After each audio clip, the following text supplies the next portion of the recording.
ஏன் எதற்கு என்று தெரியாமல் பல்வேறு வகையான சிக்கல்களையும் சிரமங்களையும் அதீதமாக சந்தித்து வரும் மீன ராசிக்காரர்களுக்கு உறுதியாகவே இந்த மே மாதத்தில் உலகின் எந்த மூலையில் இருந்தாலும் ஏன் எதற்கு என்று தெரியாமல் கஷ்டத்தின் பிடியில் சிக்கி தவிக்கக்கூடிய உங்களுக்கு அதற்கான நல்ல மாறுதலும் வளர்ச்சிக்கான முன்னேற்றத்திற்கான வாய்ப்பும் சந்தர்ப்பமும் இந்த வேளையில் உறுதியாகவே உங்களை தேடி வருவதற்கான முதன்மையான யோகம் நிச்சயமாக உண்டு. குறிப்பாக பல்வேறு வகையான காரியங்களில் ஏன் எதற்கு என்று தெரியாமல் தடையும் சிரமமும் சிக்கலும் அதீதமாக சந்திக்கக்கூடிய மீனராசிக்காரர்களுக்கு திருமண தடையாக இருக்கலாம், உறவுகளால் பாதிப்பு இருக்கலாம், வேலை வாய்ப்பில் பாதிப்பு இருக்கலாம், தொழிலில் சிக்கல் இருக்கலாம் என பல்வேறு வகையான சிக்கல்கள் எவற்றில் வேண்டுமானாலும் இருக்கலாம். வெளியில் சொல்ல முடியாத அளவிற்கு பல சங்கடங்கள் இருக்கலாம். அதற்கான காரணம் என்பதை கண்டறிந்து சரியான முறையில் தீர்வு காண முயற்சி செய்தாலே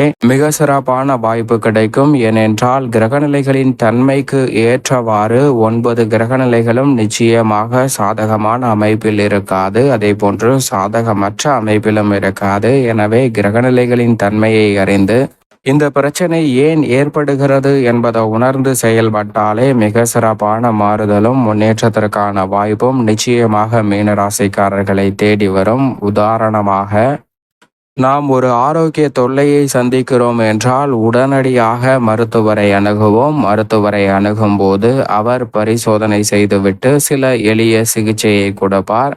அந்த சிகிச்சையின் மூலமாக நாம் குணமடைந்தால் சரி, இல்லை குணமடையவில்லை என்றால் அடுத்த கட்டத்தை நோக்கி நகர்வார். நம்மளை பல்வேறு வகையான பரிசோதனைகள் எடுத்து வர சொல்லுவார். அப்படி பல பரிசோதனைகள் எடுத்து வர சொல்லும்போது அந்த பரிசோதனைகளின் முடிவை நாம் கொண்டு கொடுக்கும் போது அந்த முடிவுகளை பார்த்து அதில் என்ன பிரச்சனை இருக்கிறது, எந்த காரணத்தினால் இந்த பிரச்சனை இன்னும் தீராமல் இருக்கிறது என்பதை முழுமையாக அந்த பரிசோதனை முடிவின் அடிப்படையில் கண்டறிவார். அப்படி கண்டறியும் போது அதற்கான எளிய சிகிச்சையை கொடுக்கும் போதே மிக எளிதில் அந்த ஆரோக்கிய தொல்லை நம்மளை விட்டு விலகி பரிபூரண சுகம் கிடைக்கும் என்பதுதான் யதார்த்தமான உண்மை. இது போன்றுதான் கிரகநிலைகளின் தன்மையை அறிந்து கிரகநிலைகளால் ஏற்படக்கூடிய பாதிப்பும் தோஷங்களையும் அறிந்து அதற்கு ஏற்ற எளிய பரிகார பரிகாரங்களை மேற்கொள்வதன் மூலம் நம்மளுடைய வாழ்வில் ஏற்படக்கூடிய சிக்கல்களை நிச்சயமாக தீர்வு காண முடியும்.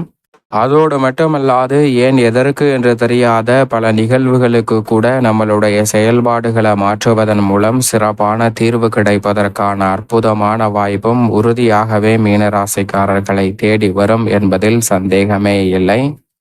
ஏனென்றால் இந்த வேளையில் மே மாதத்தில் அபரிவிதமான நன்மையை ஏற்படுத்தி கொடுக்கக்கூடிய அமைப்பில் தைரியஸ்தானத்தில் வலம் வந்த ராசியின் அதிபதியான குரு பகவான் முழுமையாக திருக்கணிதத்தின்படி பார்த்தாலும் பாக்கிய பஞ்சாகமத்தின்படி பார்த்தாலும் கூட இரு அமைப்பிலுமே நன்மையை கொடுக்கக்கூடிய 4ஆம் இடத்தில் நுழைகிறார். 3ஆம் இடத்தை ஒப்பிடுகையில் 4ஆம் இடம் சற்று கூடுதல் நன்மை கிடைக்கக்கூடிய ஒரு இடமாக சுகஸ்தானம் பார்க்கப்படுகிறது. குரு பகவானின் அமைப்பால் உறுதியாகவே மீன ராசிக்காரர்களுக்கு 7.5 சனியில் விரய சனியின் ஆதிக்கம் வீழ்ந்து ஜென்ம சனியின் ஆதிக்கம் துவங்கி இருக்கக்கூடிய இந்த வேளையில் நல்ல மாற்றத்தை ராசியின் அதிபதியான குரு பகவான் அள்ளி கொடுக்கிறார். ஏனென்றால் மற்ற கிரகநிலைகளால் ஏற்படக்கூடிய தோஷங்களையும் பாதிப்புகளையும் குறைத்து நல்ல முன்னேற்றத்தையும் நன்மை நிறைந்த வாய்ப்புகளையும் 4ஆம் இட குரு பகவான் நிறைவாக ஏற்படுத்தி கொடுக்க போகிறார். எனவே இந்த தருணத்தை மீன ராசிக்காரர்கள்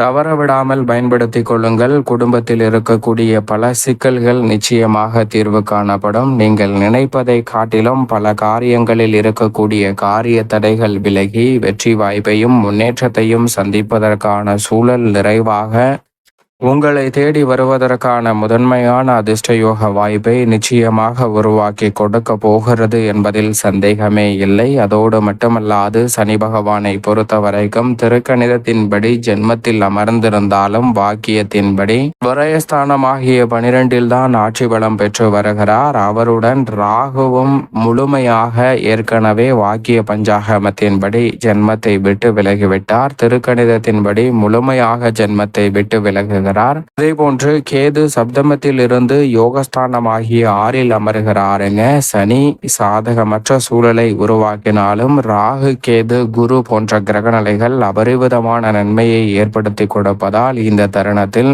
உறுதியாகவே மீனராசிக்காரர்களுக்கு 7.5 சனியாக இருந்தாலும் சிரமம் கட்டுக்குள் வருவதோடு எதிர்பார்க்கக்கூடிய முன்னேற்ற வாய்ப்புகளும் வளர்ச்சிக்கான நல்ல சந்தர்ப்பமும் உத்தியோகம், தொழில்துறை, கலைத்துறை, அரசியல் துறை, கணினித்துறை, போக்குவரத்து துறை, மின்சாரத்துறை, ஏற்றுமதி இறக்குமதி துறை, ஆசிரியர் துறை மற்றும் விளையாட்டு துறை போன்ற துறைகளில் அபரிவிதமான வளர்ச்சியையும் முன்னேற்றத்தையும் இந்த தருணத்தில் நிறைவாக சந்திப்பதற்கான அற்புதமான யோக வாய்ப்பு எவ்விதமான சிக்கலும் சிரமமும் இன்றி எளிதில் உங்களை வந்து சேருவதற்கான முதன்மையான யோகத்தை நிச்சயம் மீனராசிக்காரர்களுக்கு இந்த கிரகநிலைகள் உருவாக்கி கொடுக்கிறது. சரியாக பயன்படுத்தி கொண்டால் ஏன் எதற்கு என்று தெரியாத பல பிரச்சனைகளுக்கு தீர்வு காண்பதோடு நல்ல முன்னேற்றத்தை நிறைவாக சந்திப்பதற்கான முதன்மையான யோகமும் நிச்சயமாக கிடைக்கும் என்பதில் சந்தேகமே இல்லை.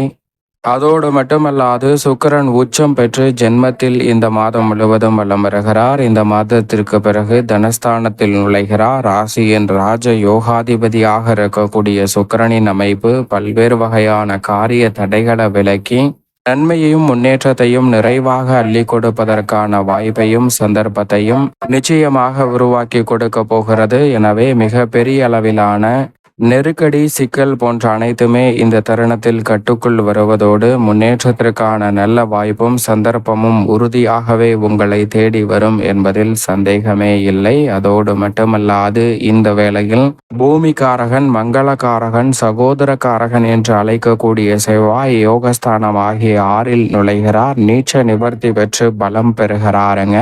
எனவே இந்த தருணம் உறுதியாக பல்வேறு வகையான நெருக்கடிகளை விலக்குவதோடு முன்னேற்றத்திற்கான வாய்ப்பையும் சந்தர்ப்பத்தையும் நிறைவாக அள்ளி கொடுக்க போகிறது. அதிலும் குறிப்பாக வில்லங்கம் இருக்கக்கூடிய சொத்துக்களை விற்று வில்லங்கம் இல்லாத சொத்துக்கள் வாங்கக்கூடிய முயற்சியில் நிச்சயம் மீனராசிக்காரர்களுக்கு வெற்றி கிடைக்கும். நீங்கள் எதிர்பாராத பல்வேறு வகையான தடை என்று இருந்த காரியங்களில் நல்ல முன்னேற்றம் நிறைவாக கிடைப்பதற்கான சூழலும் உண்டு. 7.5 சனியாக இருந்தாலும் கூட குரு பகவானின் பெயர்ச்சி உள்ளிட்ட பல நல்ல மாறுதல்களும் செவ்வாய் யோகஸ்தானத்தில் அமருவதால் நீச்ச நிவர்த்தி பெறுவதால் மிக பெரிய அளவிலான வளர்ச்சி இந்த தருணத்தில் நிறைவாக உங்களை தேடி வரப்போகிறது. மேலும் இந்த வேளையில் சூரியன் உச்சம் பெற்று தனஸ்தானத்தில் வலம் வருகிறார். அவருடன் இணைந்து புதனும் வலம் வருகிறார். பிற்பகுதியில் தைரியஸ்தானத்தில் நுழைகிறார். அவருடன் இணைந்து புதனும் நுழைகிறாருங்க. முற்பகுதியிலும் பிற்பகுதியிலும் மிக சிறப்பான மாற்றத்தை சூரியன் மற்றும் புதன் ஏற்படுத்தி கொடுப்பதோடு புத ஆதித்ய யோகம் நிறைவாக கிடைக்கக்கூடிய இந்த வேளையில் பல்வேறு வகையான காரிய தடைகள் விலகி முன்னேற்றமும் வளர்ச்சியும் நிறைவாக கிடைப்பதற்கான சந்தர்ப்பம் நிச்சயமாக உண்டு. எனவே இந்த தருணத்தை சரியாக பயன்படுத்தி கொண்டால் பல நெருக்கடிகள் விலகி முன்னேற்றம் நிறைந்த ஒரு தருணமாக மாற்றிக்கொள்ளக்கூடிய வாய்ப்பும் சந்தர்ப்பமும் நிச்சயமாக மீனராசிக்காரர்களுக்கு உண்டு என்பதில் சந்தேகமே இல்லை. அதோடு மட்டுமல்லாது இந்த வேளையில் சந்திரன் பெரும்பாலும் சாதகமாக வலம் வருகிறார். 12 இடங்களில் மாறி மாறி வலம் வந்தாலும் கூட நன்மையும் முன்னேற்றமும் ஏற்படுத்தி கொடுக்கக்கூடிய அமைப்பில் வலம் வருவதால் பல்வேறு வகையான காரிய தடைகள் விலகும். அஷ்டமத்தில் இருக்கும் போது மட்டும் கவனத்துடன் இருங்க. மேலும் இந்த தருணத்தை உலகின் எந்த மூலையில் இருந்தாலும் மீனராசிக்காரர்கள் சாதகமாக மாற்றிக்கொள்ள நிச்சயமாக இந்த வேளையில் வாரத்தில் செவ்வாய்க்கிழமை விரதமிருந்து அருகாமையில் உள்ள முருகப்பெருமான் ஆலயம் சென்று தீபம் ஏற்றி வழிபாடு செய்யுங்கள். தடை தாமதம் தகர்த்தெறியப்பட்டு தங்களுடைய வாழ்வில் மகிழ்ச்சியும் முன்னேற்றமும் நிறைவாக கைகூடுவதற்கான முதன்மையான யோகம் உங்களை தேடி நிச்சயமாக வரும்.